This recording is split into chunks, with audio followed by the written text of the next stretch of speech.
Selamat pagi Bapak Ibu Saudara yang dikasihi Tuhan, puji nama Tuhan, Shalom Bapak Ibu Saudara. Saya bersyukur, saya bersuka cita Bapak Ibu Saudara semua dalam keadaan tubuh yang sehat yang diberkati oleh Tuhan. Mari Bapak Ibu Saudara pagi hari ini di tempat dimanapun Bapak Ibu berada, mari kita akan beribadah kepada Tuhan. Kita akan naikkan pujian syukur kita buat Tuhan. Oleh karena perbuatan Tuhan kita yang dahsyat dan ajaib.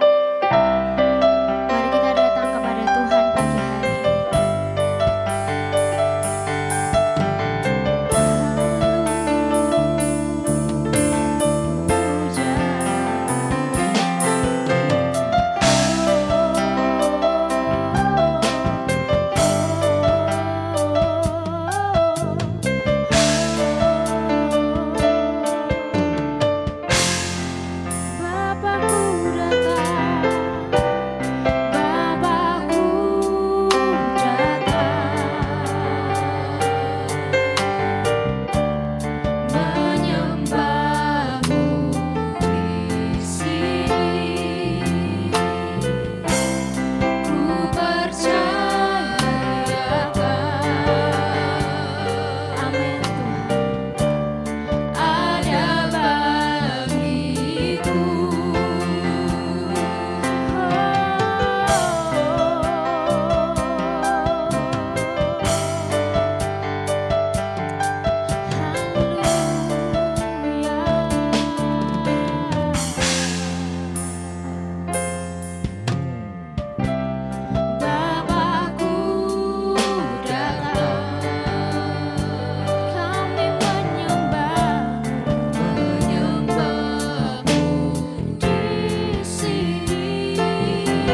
Sungguh kau hebat, ajaib perkasa perbuatanmu. Ku nyanyi, haleluya, haleluya, haleluya. Sungguh kau hebat, ajaib perkasa perbuatanmu.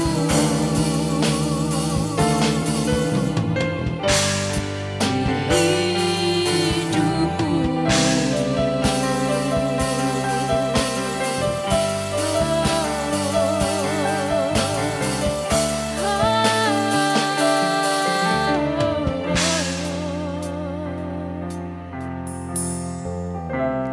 Bapa, kami datang pagi hari ini Tuhan. Kami datang dengan hati yang menyembah kepadamu. Karena kami tahu Tuhan, perbuatanmu atas hidup kami itu ajaib Tuhan. Perbuatanmu atas hidup kami itu besar. Terbukti Engkau memelihara kami sampai dengan hari ini. Apapun keadaan kami itu semua baik Tuhan. Dan itu datangnya daripadamu. Terima kasih Bapa.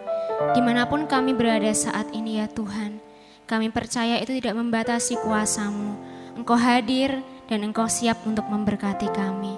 Terima kasih Bapa, kami siap untuk memuji nama-Mu. Dalam nama Tuhan Yesus kami sudah berdoa dan bersyukur. Mari Bapak Ibu kita katakan amin. Puji nama Tuhan. Bapak Ibu, mari kita bersorak-sorai buat Tuhan.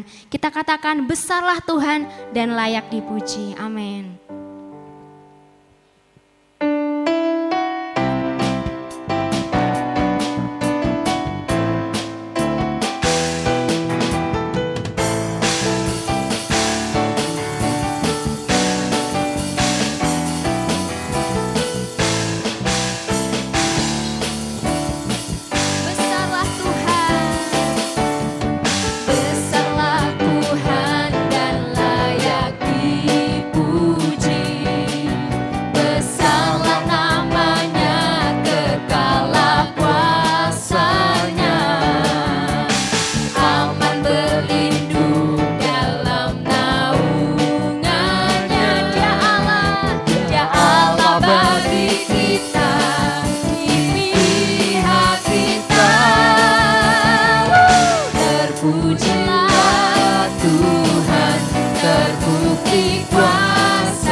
Kita beri kemuliaan buat Allah kita. Amin. Puji nama Tuhan. Mari Bapak Ibu Saudara, kita akan persiapkan hati kita pagi hari ini untuk mendengarkan firman Tuhan, untuk merenungkan kebenaran firman-Nya. Haleluya Yesus. Kasih-Mu tidak diragukan lagi Tuhan, bahwa Engkau ada untuk menyayangi setiap kami.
Sebab Yesus sertaku, takkan ku goyah, takkan ku goyah. Sebab Yesus sertaku.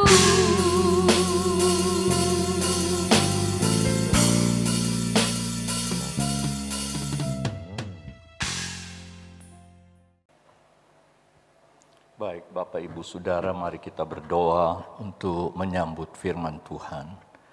Kami bersyukur kepadamu Tuhan Yesus, karena kami punya Engkau Tuhan yang luar biasa, Allah yang setia.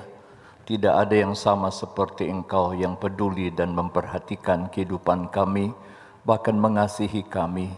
Engkau sudah pelihara kami selama 1 minggu yang telah lalu. Dan pagi ini kembali kami boleh dapat bersekutu bersama, walaupun berada di rumah masing-masing. Kami tahu Engkau hadir bersama dengan kami. Dan kami bersyukur Tuhan, pagi ini Kau berikan kekuatan, kesehatan kepada kami. Kami boleh dapat memuji dan menyembah Engkau dengan nyanyian pujian. Dan kami tahu Engkau memberkati kami semua. Karena Engkau tidak akan membuat kami jatuh tergeletak. Tangan-Mu yang kokoh kuat senantiasa menopang hidup kami.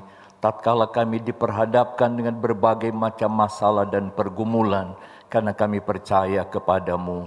Dan kini Tuhan, kami mau belajar firman-Mu. Mari Engkau bukakan hati kepikiran kami semua. Dan kuasai dengan Roh-Mu yang kudus. Supaya taburan firman-Mu akan menjadi bagian kehidupan kami. Dalam kami menjalani hidup ini. Berfirman-Lah ya Tuhan. Kami siap untuk dengar. Kami mau sambut firman-Mu.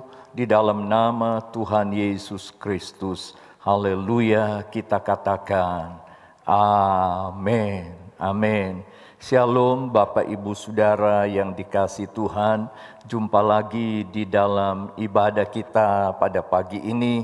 Walaupun Bapak Ibu Saudara masih beribadah di rumah masing-masing, tapi kita percaya bahwa Allah bersama kita. Dia hadir di tengah persekutuan kita. Dan Dia memberkati kehidupan kita masing-masing. Oleh sebab itu mari kita akan belajar bersama firman Tuhan. Saya mengajak Bapak Ibu Saudara membuka di dalam Injil Lukas pasal 21. Ayatnya yang ke-25 sampai dengan ayat yang ke-28. Injil Lukas pasal 21 ayatnya yang ke-25 sampai dengan ayatnya yang ke-28 berkata demikian. Dan akan ada tanda-tanda pada matahari dan bulan dan bintang-bintang, dan di bumi bangsa-bangsa akan takut dan bingung menghadapi deru dan gelora laut. Orang akan mati ketakutan karena kecemasan berhubung dengan segala apa yang menimpa bumi ini. Sebab kuasa-kuasa langit akan goncang. Pada waktu itu orang akan melihat Anak Manusia datang dalam awan dengan segala kekuasaan dan kemuliaannya. Apabila semuanya itu mulai terjadi, bangkitlah dan angkatlah mukamu, sebab penyelamatanmu sudah dekat. Bapak Ibu Saudara yang Tuhan kasihi, melalui pembacaan ini kita akan belajar dengan satu tema, mengatasi ketakutan, kecemasan, dan kegelisahan. Firman Tuhan ini menceritakan tentang keadaan manusia dalam menghadapi problema kehidupan dan gejolak dunia menjelang kedatangan Tuhan Yesus yang kedua kali. Firman Tuhan ini pun menyatakan bahwa bangsa-bangsa akan takut, bingung melihat gelora laut dalam ayat yang ke-25. Dan banyak orang akan mati ketakutan karena kecemasan dengan apa yang menimpa bumi ini. Ayatnya yang ke-26. Bapak Ibu Saudara, kalau kita memperhatikan keadaan dunia pada dewasa ini, terutama di akhir-akhir ini, kita bisa melihat berbagai macam hal terjadi di atas muka bumi ini, baik itu gempa bumi, baik itu tanah longsor, baik itu banjir, maupun tsunami yang dahsyat, yang membuat banyak orang dilanda dengan ketakutan, dilanda dengan kecemasan, dilanda dengan kegelisahan. Bahkan firman Allah berkata, ada banyak orang yang mati karena ketakutan. Apalagi di hari-hari ini kita bisa melihat bagaimana dampak daripada pandemi COVID-19 ini. Ada banyak orang yang hidup dalam kecemasan, gelisah, dan bahkan ketakutan. Sehingga membuat mereka tidak bisa tenang, hidup menjalani kehidupan sementara ada di atas muka bumi ini. Dan bahkan ada yang mati ketakutan dengan apa yang sedang terjadi pada saat ini. Dan firman Tuhan mengatakan bahwa ini merupakan bukti dan tanda bahwa Tuhan Yesus tidak lama lagi akan datang kembali pada kedua kalinya dan akan menyelamat mereka yang percaya kepada Tuhan. Tetapi bagi mereka yang tidak percaya kepada Tuhan, hukuman dan kebinasaan yang kekal akan mereka terima. Mengapa manusia hidup dalam ketakutan, kecemasan, dan kegelisahan? Firman Allah menyatakan beberapa hal buat kita semua di dalam menjalani hidup sebagai orang yang percaya kepada Tuhan. Yang pertama, firman Tuhan mengajarkan kepada kita di dalam kitab Kejadian pasal yang ketiga, karena dosa maka manusia hidup di dalam kondisi yang seperti ini. Ketakutan, kecemasan, kegelisahan, kebingungan, dan lain-lain sebagainya. Kalau kita memperhatikan di dalam Alkitab, sebelum nenek moyang kita Adam dan Hawa jatuh di dalam dosa, mereka hidup tenang dan penuh damai sejahtera di Taman Firdaus atau di Taman Eden itu. Tidak ada ketakutan di sana, tidak ada kegelisahan, tidak ada kebingungan, kekhawatiran, dan kecemasan. Tetapi damai, tenang, senang, sukacita di dalam kehidupan mereka. Ketakutan dan kegelisahan mulai ada dan menguasai manusia ketika manusia yang pertama, Adam dan Hawa, melanggar firman Tuhan dan mereka jatuh di dalam dosa. Bahkan diusir dari Taman Firdaus, Taman Eden, atau taman kesukaan itu. Bapak, Ibu, Saudara perlu ketahui bahwa sejak manusia jatuh di dalam dosa, nenek moyang kita Adam dan Hawa jatuh di dalam dosa, maka citra diri umat manusia menjadi rusak. Karena ketika Allah menciptakan manusia, manusia itu sempurna adanya, serupa dengan Allah. Tetapi ketika dosa melanda manusia, menguasai manusia, menawan manusia, membelenggu manusia, maka sejak hari itu citra diri manusia rusak. Bahkan firman Allah berkata, hilang kemuliaan daripada Allah. Dan sejak hari itu manusia dilanda dengan ketakutan, kecemasan, kebingungan, kegelisahan, bahkan kekhawatiran, dan lain-lain sebagainya. Jadi ini penyebab yang pertama.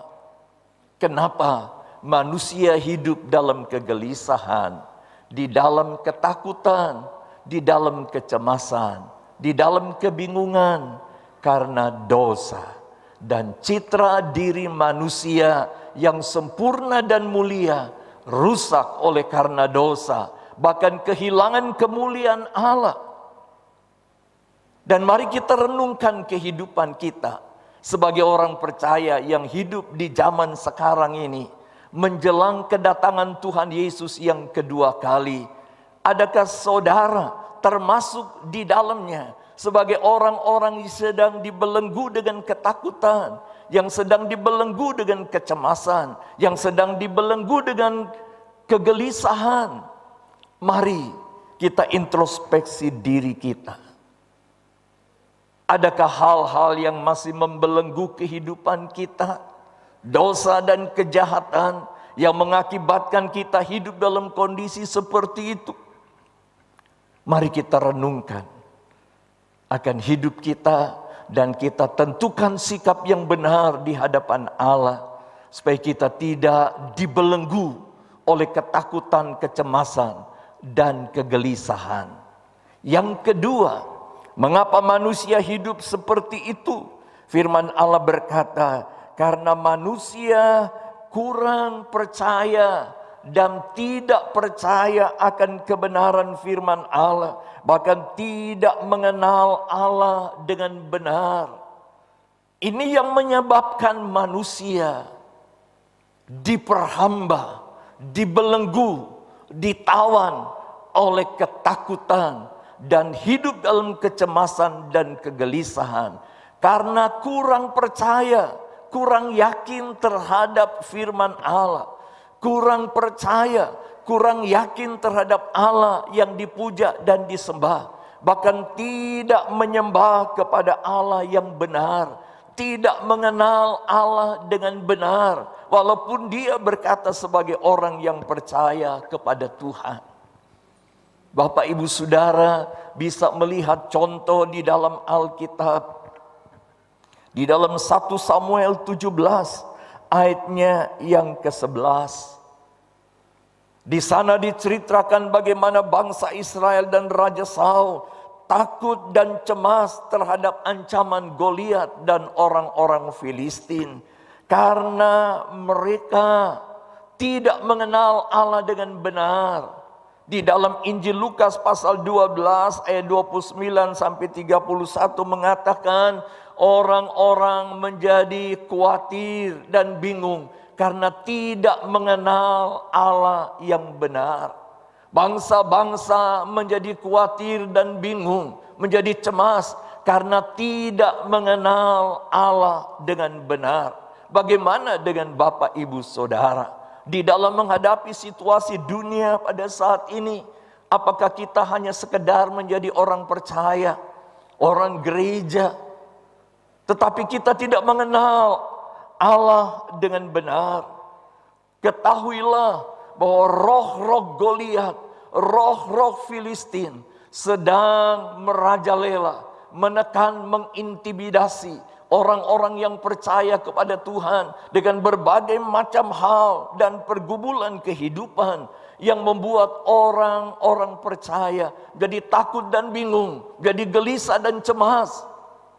Oleh sebab itu mari, supaya kita terlepas dari segala perkara ini, mari kita mau mengenal Dia Allah yang benar. Herodes di dalam Injil Lukas pasal 9 ayat 7 sampai 9, dia dilanda dengan kecemasan yang luar biasa karena tidak percaya akan kebenaran firman Tuhan, tidak percaya akan berita firman Tuhan yang disampaikan. Bahkan dia gelisah karena ada seorang raja yang lahir dalam dunia ini, raja di atas segala raja, itulah Yesus Tuhan dan Juru Selamat. Sehingga dia berusaha dengan sekuat tenaga mencari jalan untuk melenyapkan Yesus pada saat itu raja yang lahir ke dalam dunia ini.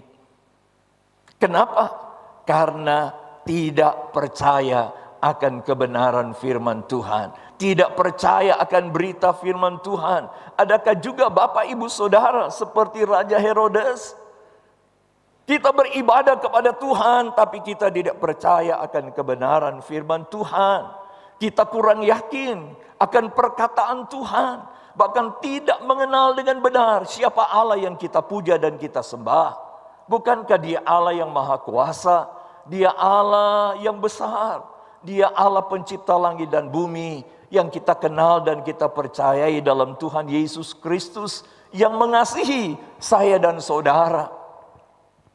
Oleh sebab itu di dalam menjalani kehidupan, di dalam situasi yang seperti ini, mungkin Bapak Ibu Saudara sekali lagi sedang dilanda dengan ketakutan, kecemasan dan kegelisahan. Firman Allah berkata, mari kita mau mengenal Dia Allah dengan sungguh-sungguh dan kita bertumbuh di dalam pengenalan akan Tuhan Allah kita di dalam Yesus Kristus, supaya kita menjadi orang-orang yang siaga, jadi orang-orang yang waspada di dalam menghadapi berbagai macam tekanan dan membuat kita tetap tenang, sejahtera.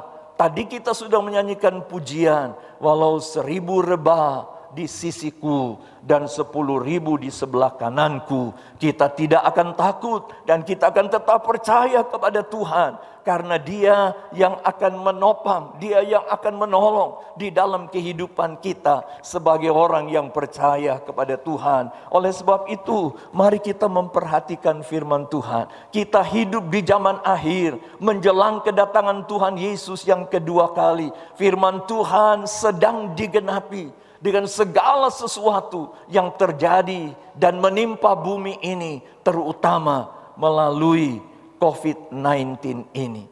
Cara manusia kita tidak sadar dan mungkin bingung kenapa ini bisa terjadi dan sulit untuk diatasi.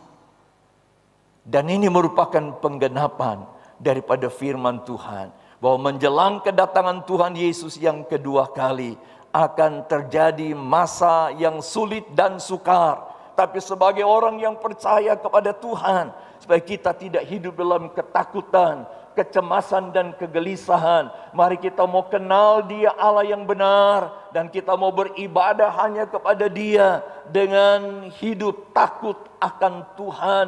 Kita mengasihi Tuhan dengan sungguh, dan kita mau beribadah dengan setia kepada Tuhan. Kita percaya akan firman Tuhan, kita melakukan firman Tuhan itu di dalam kehidupan kita sebagai orang yang percaya kepada Tuhan. Yang ketiga, kenapa manusia hidup dalam ketakutan, kecemasan dan kegelisahan? Firman Allah mengajarkan di dalam 1 Samuel pasal 28 ayat 7 dan seterusnya.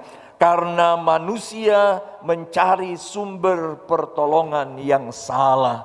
Karena manusia mencari sumber pertolongan yang salah. Tidak lari datang memohon pertolongan dari Tuhan, tetapi mencari pertolongan dari kuasa-kuasa dunia, dengan kekuatan dunia dan segala sesuatu yang disodorkan oleh dunia. Di dalam 1 Samuel pasal 28 tadi diceritakan, ketika Raja Saul mengalami tekanan dan pergumulan yang luar biasa, dia tidak lari dan datang memohon pertolongan dari Tuhan, tetapi dia datang mencari petunjuk kepada peramal-peramal.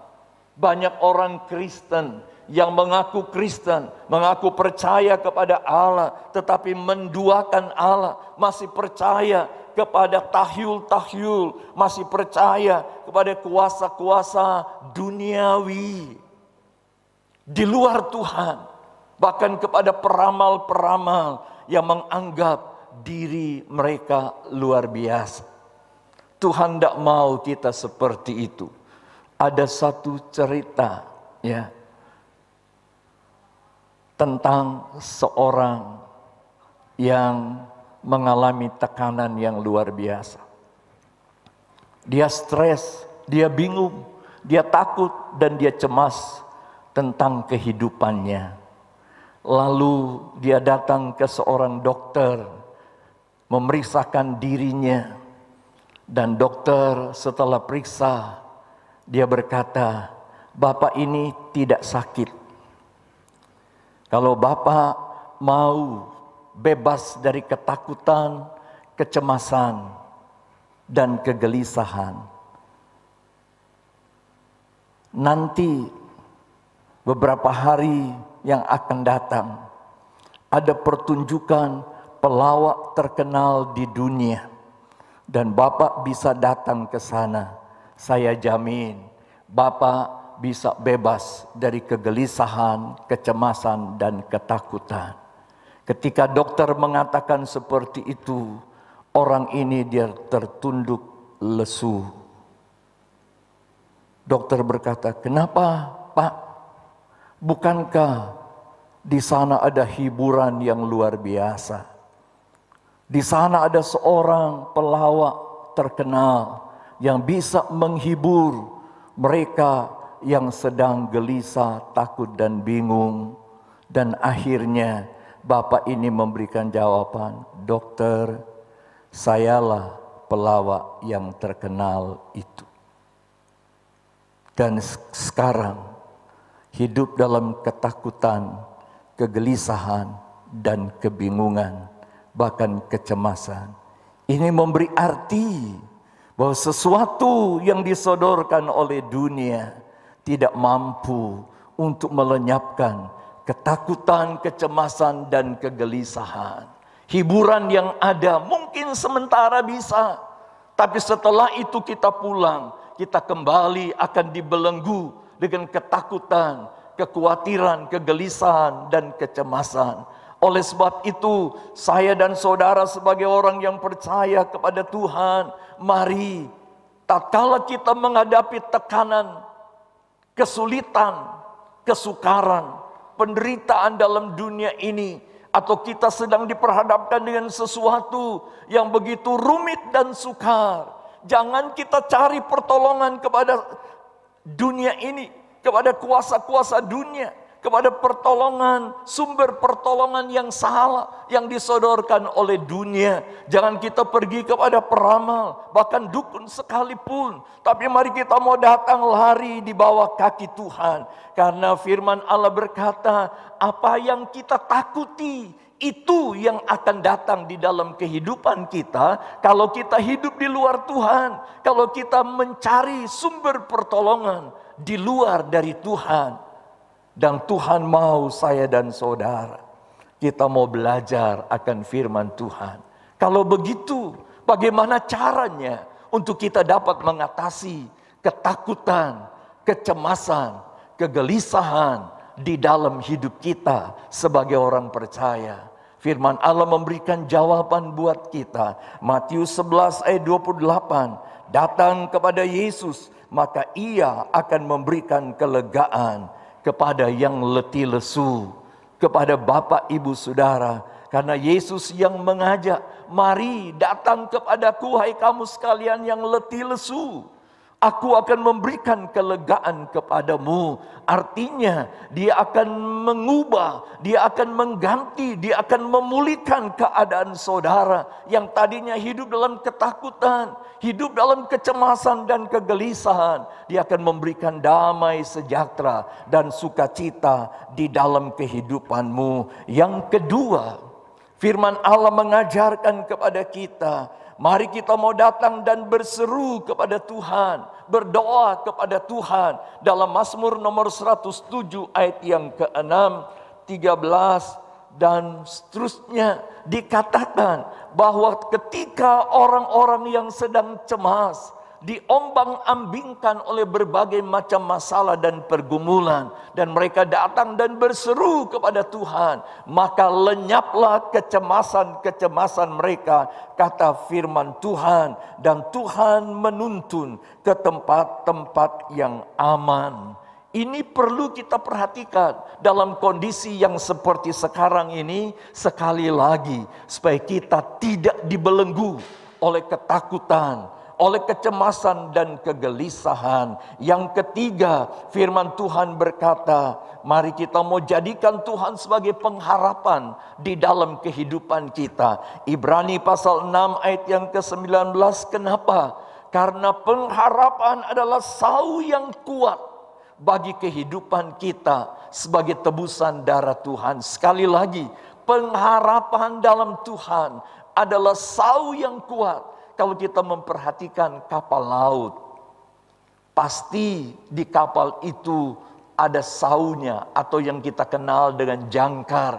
Ketika dia akan berlabuh, dia akan menurunkan sau itu dan akan membuat kapal itu akan tetap di situ, tidak akan pergi kemana-mana karena ada sau yang kuat yang menahannya. Demikian juga dengan hidup kita sebagai orang percaya.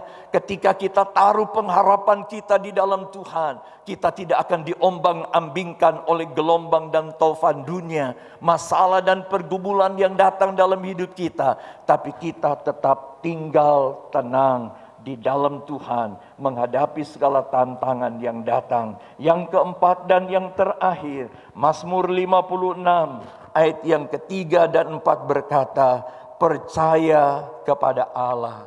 Pemazmur berkata, waktu aku takut, Aku percaya kepadamu, kepada Allah aku percaya. Aku tidak takut. Apakah yang dapat dilakukan manusia terhadapku? Percaya kepada Allah. Bukankah Bapak Ibu Saudara semua orang yang percaya kepada Tuhan, mari percaya kepada Dia dengan sungguh-sungguh. Supaya ketika kita menjalani hidup di zaman akhir ini, zaman yang serba sulit dan sukar, kita tetap tenang, hidup dalam damai sejahtera Tuhan. Kita hidup bersama dengan Tuhan. Kita tidak dibelenggu, dihantui dengan ketakutan, kecemasan, dan kegelisahan. Tuhan memberkati kita semua. Amin. Mari Bapak Ibu Saudara, sebelum kita berdoa, kita akan nyanyikan satu pujian sebagai respon kita terhadap firman Tuhan. Engkaulah perisaiku. Amin, amin. Mari dengan mata yang tertuju kepada Tuhan, dengan iman kita nyanyikan pujian ini. Amin. Oh, haleluya.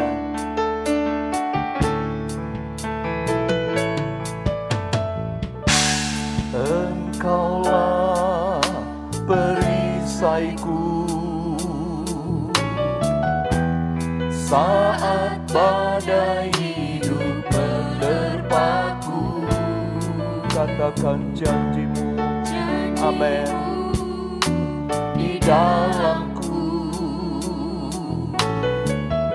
Pulihkan jiwaku. Sekali lagi katakan, engkaulah perisaiku. Oh, engkaulah perisaiku saat badai hidup menerpaku. Oh, janjimu di dalamku. Pulihkan jiwaku. Ku kan berdiri di tengah badai dengan kekuatan yang Kau berikan.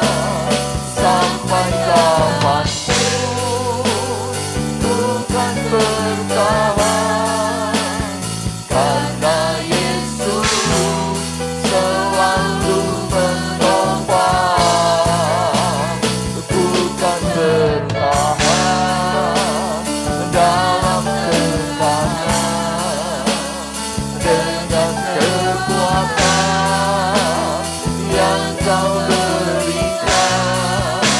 Sampai kapanpun tak tergoyahkan, karena Yesus selalu menopang hidupku. Katakan, bukan berdiri. Amin. Bukan berdiri. Dengan iman nyatakan kepada Tuhan saudara, supaya saudara tidak terus hidup dalam ketakutan, kecemasan, dan kegelisahan. Karena ada Tuhan yang bersamamu. Dia senantiasa memberikan kekuatan, bahkan Dia memberikan topangan dalam hidupmu. Menopang, bukan bertahan di dalam tekanan dengan kekuatan yang Kau berikan.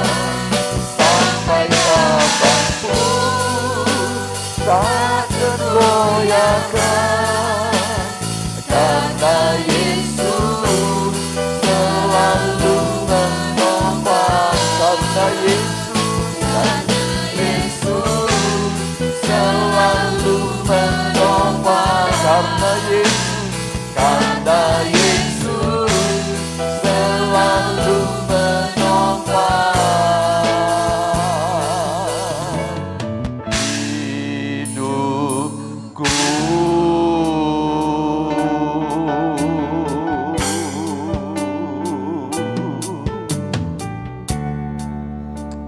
Oh haleluya. Satu pernyataan iman kami melalui pujian ini. Engkau adalah perisai bagi kehidupan kami. Engkau penopang bagi kehidupan kami. Oleh sebab itu kami tidak akan takut lagi. Kami tidak akan cemas lagi. Kami tidak akan gelisah lagi.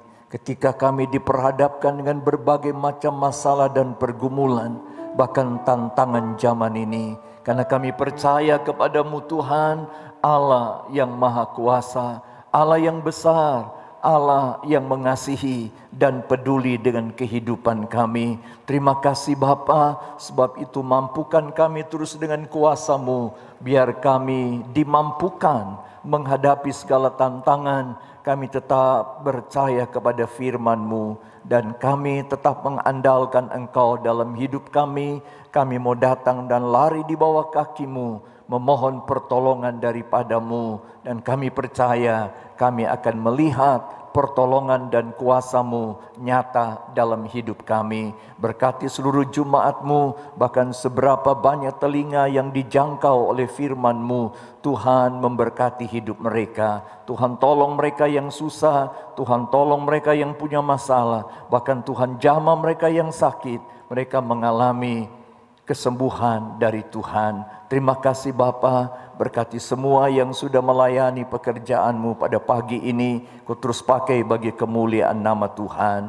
Dan kalau nanti Bapak Ibu Saudara mau memberikan persembahan mereka kepada Tuhan dengan segala kerinduan hati mereka, Tuhan akan balas dan memberkati hidup mereka sesuai dengan janji di dalam firman-Mu. Nanti kami juga akan berpisah satu dengan yang lain. Mari Tuhan akan menyertai kami dimanapun kami pergi dan berada. Terima kasih Bapa, sebab itu Bapak Ibu Saudara yang dikasihi Tuhan, mari kita mau terima berkat dari Tuhan. Tuhan memberkati rumah tanggamu. Tuhan memberkati pekerjaan, usaha, mata pencarian dan pelayanan-Mu. Tuhan memberkati pendidikan, cita-cita dan masa depan anak cucu-Mu. Tuhan memberkati kesehatan tubuh-Mu. Dan di dalam segala hal, Tuhan Yesus senantiasa memberkati. Sebab itu Bapak Ibu Saudara, terimalah berkat dan anugerah serta kasih dan rahmat daripada Allah Bapa, damai sejahtera, cinta kasih Tuhan Yesus Kristus di dalam persekutuan Roh-Nya yang kudus senantiasa menyertai, memimpin dan menolong dan menerangi jalan-jalan hidupmu dengan terang dan sinar kemuliaan-Nya. Mulai sekarang ini sampai Maranatha, Tuhan Yesus datang kembali pada kedua kalinya. Yang percaya dan diberkati Tuhan, dengan iman kita katakan amin. Amin. Puji Tuhan, Tuhan memberkati Bapak, Ibu, Saudara semua. Jumpa lagi di minggu yang akan datang di dalam acara yang sama.